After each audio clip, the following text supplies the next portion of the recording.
নমস্কার সবাইকে। আজ আমি তৈরি করছি দুর্দান্ত স্বাদের একটা চিকেন রেসিপি। সানডে মানেই তো চিকেন, কাল তো সানডে ছিল, তাই এই চিকেনটা তৈরি করেছিলাম। আজ তোমাদের সাথে আমি শেয়ার করছি। এটার মধ্যে এমন একটা সিক্রেট মশলা আমি ইউজ করেছি, যার জন্য এই চিকেনটা একদম একটা অনন্য রূপ নিয়েছে।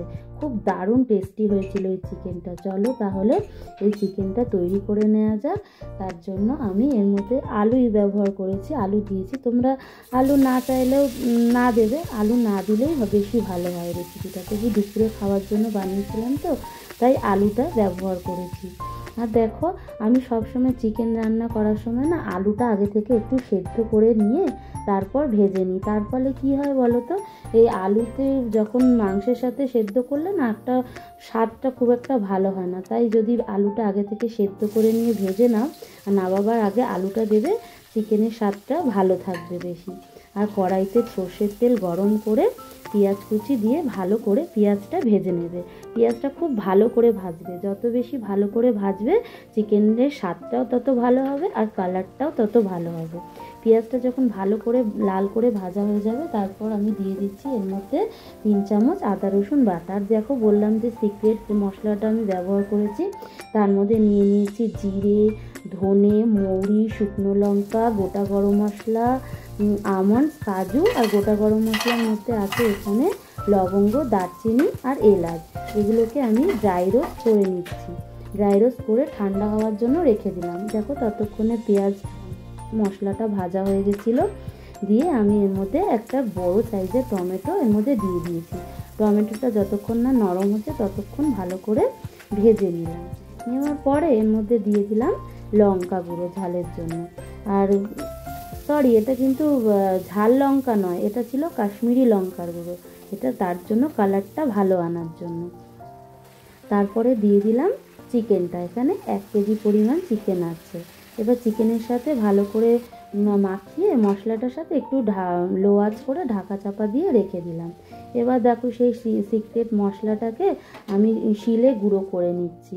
তোমরা চাইলে মিক্সিতেও গুঁড়ো করতে পারো, কিন্তু মিক্সিতে আমি গুঁড়ো করতে চাইছি না। কারণ কি, আমি চাইছি না খুব ফাইন গুঁড়োটা খুব একেবারে মিহি হোক। আমি চাইছি এরকম হালকা একটু এরকম ভাব থাকুক, মশলাটা একটু গোটা গোটা মতো দিয়ে। এবারও একটু ঢাকনাটা খুলে আবারও চিকেনটাকে আমি একটু নাড়িয়ে দেবো।